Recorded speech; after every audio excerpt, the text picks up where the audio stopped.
రిజర్వేషన్లు తీసేస్తారట. ఎక్కడ చెప్పిండు బే రిజర్వేషన్లు తీసేస్తాడని? అవరా పొట్టాడా? నాకు కూడా బాగా గుండు అంటున్నావు, నీ పాలమూరు పొట్టాడా? ఎవడు చెప్పిండు బే రిజర్వేషన్ తీసేస్తాడని? ఎవడు చెప్పిండు? అరే మర్యాదగా మాట్లాడుతుంటే అర్థమైతలేదండి. ఆయన పాపం నిన్న నాకు బాధైంది. నరేంద్ర మోడీ గారు జైరాబాద్ లో వచ్చి, నరేంద్ర మోడీ అనేట ఆయన బతుకున్నంత వరకు రిజర్వేషన్లు తగ్గవు, ముస్లింల రిజర్వేషన్ల కోసం హిందువుల రిజర్వేషన్ తగ్గనీయరు బీసీ ఎస్సీ ఎస్టీలే అని. ముస్లిం మహిళలు ఉన్నారు, आपको कोई रिजर्वेशन कांग्रेस वाला नहीं दिया, ఇచ్చిన వాళ్ళకి రిజర్వేషన్ ఏం చేసిండు? ముస్లింలను తీసుకొచ్చి బీసీలలో కలిపిండు. రిజర్వేషన్ బీసీల రిజర్వేషన్ తక్కువ చేసి ముస్లింలకు ఇచ్చిండు. నరేంద్ర మోడీ ఏం చేసిండు? ఆర్థికంగా వెనుకబడిన అగ్రకుణాలకి 10% రిజర్వేషన్లు ఇచ్చిండు. ఆర్థికంగా వెనుకబడిన అగ్రకులాలకు ఇచ్చిండు. రిజర్వేషన్ కేటగిరీలలో లేని వాళ్ళు కూడా దాంట్లో ఎలిజిబిలిటీ వాళ్ళకు కూడా అలా హక్కు ఉంటుందని చెప్పిండు. అంటే మనకి రెడ్డి సోదరులకి, మనకి ఆర్యవైశ్యులకి, బ్రాహ్మణులకి ఇచ్చుకుంటా ముస్లింలకి మత ప్రాతిపదికన ఎక్కడ కూడా రాజ్యాంగం రిజర్వేషన్లు ఒప్పుకుంటలేదు కాబట్టి వాళ్ళ దాంట్లో గరీబ్ వాళ్ళు కూడా ఇలా వాడుకోవచ్చు అని చెప్పడం జరిగింది. అంటే నియత ఉంటే పని చేసుకోవచ్చు. నియత ఉంటే రాజ్యాంగం ఏమన్నది? మత ప్రాతిపదికన రిజర్వేషన్లు ఇవ్వకూడదు అన్నది.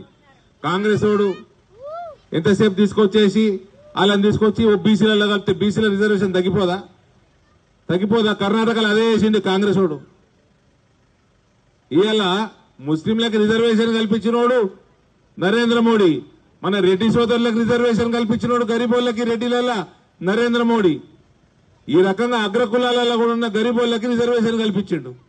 అంటే మనసుంటే మార్గం ఉంటది. ఎంతసేపు రాజశేఖర రెడ్డి గారు ఉన్నప్పుడు 4% ముస్లిం రిజర్వేషన్ అని పెట్టిండు. సుప్రీంకోర్టు పోగానే కొట్టి పడేసింది దాన్ని. నేను బంద్ చేసిన, నేనేం అంటలేను. ఒకసారి చూస్తే 2 సార్లు చూస్తే మళ్ళీ వచ్చిండు, మళ్ళీ గుండు అంటుండు. ఉంటో గింత జానడంతా ఉన్నాడు మనిషి, జానడంతా ఉన్నాడు. ఇక దీన్ని నిలబెడితే ఈ స్పీకర్ ఉన్నది కదా కనబడు ముందరికి. ఎందుకే నువ్వు ముఖ్యమంత్రి అయినావు, ఉందాతనం నీకు, నేనన్నా నీ గురించి ఉందాగా మాట్లాడతా అంటే ఆ గుడ్లు మోసుడు ఏందండి? ముఖ్యమంత్రి గుడ్లు మోస్తాడా అండి? అమ్మవారి మీద ఒట్టు, వెంకటేశ్వర స్వామి మీద ఒట్టు, శివుని మీద ఒట్టు ఏందండి? ఇట్లా ఒట్లు తినారా అమ్మవారన్న చరిత్రలో ముఖ్యమంత్రులు? ఆ చెరుకు ఫ్యాక్టరీలు మనకి ఇటు పక్కకు పోతే జర మెట్పల్లి వస్తుంది. ఆ చెరుకు ఫ్యాక్టరీలు ఫస్ట్ ఏమన్నాడు? ప్రభుత్వం రాగానే తెరిపిస్తా అని అలా రాసిచ్చిండు మేనిఫెస్టోలో. ప్రభుత్వం రాగానే కమిటీ వేసిండు. ఆ కమిటీ వచ్చింది, ఫ్యాక్టరీ దగ్గరకు పోయింది. ఆడికి పోయి డిసెంబరు 2025 వరకు తెరుస్తామన్నది. ఇక దాని తర్వాత మన ఎన్నికలు వచ్చినాయి. నేను వచ్చిన సింపుల్ గా చెప్తున్నా, నేను ఇగో మీరంతా దొంగలు. ఆ కవిత ఉన్న రోజులేమో ఎవడైనా ఫ్యాక్టరీ కొంటందుకు వస్తే 100 కోట్ల లంచం అడిగింది కాబట్టి తోడు ముందుకు రాలే. అమ్మేటోడు గవర్నమెంట్కి అమ్మాలన్నా వాడిని కూడా లంచం అడిగింది. మా అయ్య గవర్నమెంట్ టేక్ ఓవర్ చేయాలంటే నాకు ఇన్ని పైసలు అంటే వాడు కోర్టుకు పోయిండు. ఇటువంటి వాళ్ళు అవినీతి పరులు చేయబట్టి ఫ్యాక్టరీలు తెరుచుకోలే. నేను కుల్లా చెప్పిన అంతర్జాతీయ సంస్థ పెట్టి లెక్కలు కట్టు, దాని వాల్యూ ఎంత బహిర్గతం చేయి. నువ్వు బహిర్గతం చేసిన నెల రోజుల లోపల మేనేజ్మెంట్ పని చాలు చేస్తుందని చెప్పిన. బహిర్గతం చేసినాక నాటకాలు ఉండే కదా. స్పష్టంగా పనిచేయాలి, ట్రాన్స్పరెంట్ గా పనిచేయాలి. అది నరేంద్ర మోడీ తోటే అవుతుంది, నరేంద్ర మోడీ పార్టీ తోటే అవుతుంది. కాబట్టి చెప్తే అప్పటి నుంచి ఏం చేసిండు? మళ్ళీ వచ్చిండు, మాట మార్చిండు. మన నిజామాబాద్కి వచ్చిండు.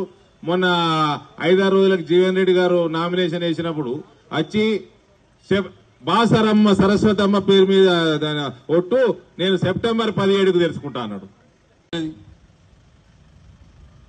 ఇట్లాంటి పనికిమాలిన మాటలు మాట్లాడు కంటే నీ 6 గ్యారెంటీల సంగతి చెప్పు, చెరుకు ఫ్యాక్టరీల సంగతి చెప్పు. ఇప్పుడు గల్ఫ్ బోర్డు పెడతా అంటాడు. రాష్ట్ర ప్రభుత్వం గల్ఫ్ బోర్డు పెట్టేది ఉంటే, నిజంగా చిత్తశుద్ధి ఉంటే అలా అసెంబ్లీ ఎన్నికల ప్రణాళికలు ఏంటికి లేదు. ఇక పెద్ద మనిషి జీవన్ రెడ్డి గారు నిలబడ్డారు, 15వసారి ఎలక్షన్ నిలబడ్డాడు.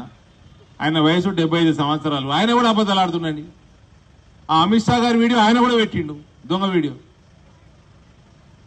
ఇక నా మీద అబద్ధాలు ఆడుతున్నాడు. నేనట విలాసవంతమైన జీవితం, విలాసవంతమైన నరేంద్ర మోడీ కోసం వచ్చి కింద మీద వాడుకుంటా పార్టీని పెంచుకుంటా పసుపు బోర్డు తెచ్చి పసుపేట్ల మార్కెటింగ్ చేయాలి. 7 ఫ్లైఓవర్లుగా రైల్వే ఓవర్ బ్రిడ్జ్లు కడుతున్నాము, 1000 కోట్లతోటి హైవేలు కడుతున్నాము, రైల్వే స్టేషన్లు డెవలప్ చేస్తున్నాము, 2 కేంద్రీయ విద్యాలయాలు కట్టినాము, నయా పైసా అవినీతి మచ్చ లేకుండా చేస్తున్నాము. నువ్వెందుకు నిలబడ్డు జీవన్ రెడ్డి అంకుల్? ఎందుకంటే నీకు ఇంకా యావ జావలే, పదవి యావ జావలే నీకు. మేం పదవుల కోసం కాదు, మేం నరేంద్ర మోడీ కోసం వచ్చినాం రాజకీయాలకి. లేకపోతే మా అయ్య ఎప్పటి నుంచో ఉన్నాడు, చిన్న గింతున్నప్పటి నుంచి నేను చూస్తున్నా రాజకీయాలు. నేను స్కూల్లో చిన్న పోరని, మా అయ్య మంత్రి. నేను కాంగ్రెస్ పార్టీ జోలికి పోయినామా? చాలా మందికి తెలియదు మా అయ్యకి 2 కొడుకులని. రెండో కొడుకు అరవింద్ అనేటోడు ఒకడు ఉన్నాడని కూడా చాలా మందికి తెలియదు. నేను నరేంద్ర మోడీ బొమ్మేసి పేపర్లో యాడ్ ఎత్తే అప్పుడు తెలిసింది చాలా మందికి. ఇవన్నీ ప్రజలకి సేవ చేయాలి. 4 రోజులు రాజకీయాలు ఉంటాము, మనం పోయినాక 40 రోజులు వాళ్ళు యాద్ చేసుకోవాలి. మనం అట్లే మనం చేసేది ఉంటే చేయరు. ఇదెందుక పందికలేక అబద్దాలు మాట్లాడుకుంటా, పనికిమాల ముచ్చట్లు చెప్పుకుంటా, గుడ్లు మోసుకునేది ఉంటే రాజకీయాలు ఎందుకు? మార్కెట్లో పోయి గుడ్లు అమ్ముకో. గాడిద గుడ్డు అమ్ముతాడు, తింటాడా అన్న? గాడిద గుడ్డు తెచ్చారు, గాడిద గుడ్డు. నువ్వు గాడిద గుడ్డు కూడా తెలియదురా నాయన. నువ్వు ముఖ్యమంత్రి, ప్రజలకి నెంబర్ 1 వేస్ట్. జీవన్ రెడ్డి గారిని అడుగుతా ఉన్న స్ట్రైట్ ఫార్వర్డ్ క్వశ్చన్. ఇది పంచాయత్ ఎలక్షన్ కాదు, ఇది భారతదేశం parliament election. Citizenship amendment act మీద నీ స్టాండ్ ఏంది? ఎన్ఆర్సీ మీద నీ స్టాండ్ ఏంది? సిటిజన్షిప్ అమెండ్మెంట్ యాక్ట్ తోటి హిందువులకి మనం పౌరసత్వం ఇస్తాం. పాకిస్తాన్ లోకి వెళ్లి ఎల్లగొట్టి వాడిన హిందువులకి మనం పౌరసత్వం ఇస్తాము.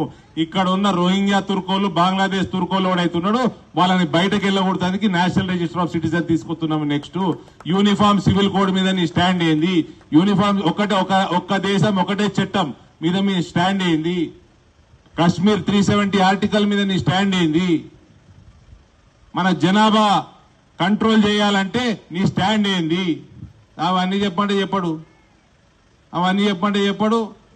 గల్ఫ్ బోర్డు పెడతా అంటున్నాడు, మళ్ళా నిజాం షుగర్ ఫ్యాక్టరీ తెరిపిస్తా అంటున్నాడు. ఈ 2 రాష్ట్ర ప్రభుత్వం చేసే పనులు. నీకు దేశ ప్రభుత్వం కోసం ఏంటి కోర్టు? నీకు నువ్వు ఎమ్మెల్సీగా ఉన్నావు, నీ ముఖ్యమంత్రి ఉన్నాడు, నీ పార్టీ ఉన్నాడు. నీకు దేశానికి సంబంధించిన ఎన్నికలకి నీ కోర్టు ఎందుకు అడుగుతున్నావు? మరి వీటి మీద స్టాండ్ చెప్పు. హిందువులకి 2024 ఎలక్షన్ మన జీవితంలో మోస్ట్ ఇంపార్టెంట్ ఎలక్షన్. ఈ ఎలక్షన్ మనం హిందూ రాష్ట్ర స్థాపన కోసం ఈ ఎలక్షన్ జరుగుతున్నది.